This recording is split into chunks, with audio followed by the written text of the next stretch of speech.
Cabinet मंत्र्यांची मुक्तगिरीवरती बैठक झाली। या बैठकीमध्ये शिवसेनेच्या मंत्र्यांना निधी वाटपावरून अजित पवारांबाबत त्यांनी नाराजी व्यक्त केली। तसंच विभाग प्रमुख नियुक्त्यांवरून शिवसेनेतल्या नाराजी नाट्यावरही चर्चा झाली।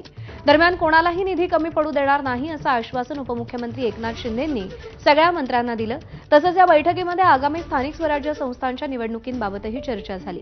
वर्धापन दिनानिमित्त होणाऱ्या शिवसेनेच्या मेळाव्यावर मंत्र्यांवर जबाबदारी देण्यात आली आहे। वर्धापन दिनाला काहींचा पक्षप्रवेश होणार असल्याची माहिती मिळते आहे। अक्षय भाटकर आपल्याला पुन्हा एकदा या सगळ्या संदर्भात अपडेट देतील।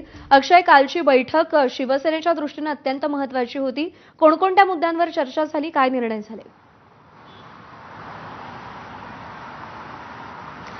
गेल्या वेळी ज्यावेळी कॅबिनेट बैठक होती, त्या कॅबिनेट बैठकीच्या नंतर शिवसेना मंत्र्यांची एक बैठक झाली होती। त्या बैठकीमध्ये निधी वाटपावरून नाराजी व्यक्त करण्यात आलेली होती। मात्र तीच नाराजी जी आहे ती दूर करण्याचा प्रयत्न कालच्या बैठकीत कुठे ना कुठे झाल्याचं दिसून येते। एकनाथ शिंदे यांनी आश्वासन दिलेलं आहे की कोणालाही निधी कमी पडू देणार नाही। निधीचे जे समसमान वाटप आहे ते देखील करण्याकडे भर दिलं जाईल। तिन्ही पक्षांच्या कार्यकर्त्यांना किंवा तिन्ही पक्षांच्या खात्यांना, नेत्यांना हे निधी जे आहे तो व्यवस्थित मिळेल याची जबाबदारी जी आहे ती आमच्याकडून घेतली जाते असं देखील सांगण्यात आलेलं आहे।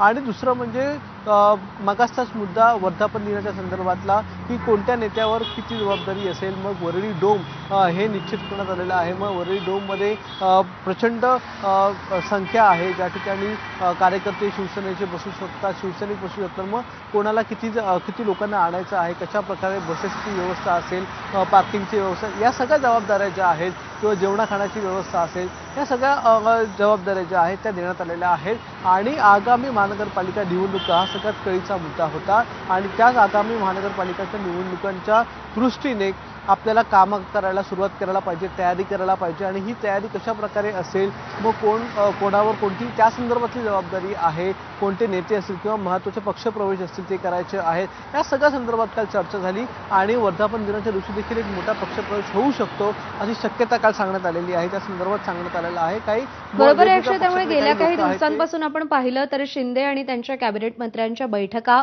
आपल्याला सातत्यानं होताना दिसतायत। अर्थात त्या बैठकांमध्ये जे मुद्दे समोर येतात त्या व्यतिरिक्त नेमक्या काय चर्चा होतात यावर अनेक गोष्टी अवलंबून आहेत। अक्षय, धन्यवाद दिलेल्या सगळ्या सविस्तर माहितीसाठी।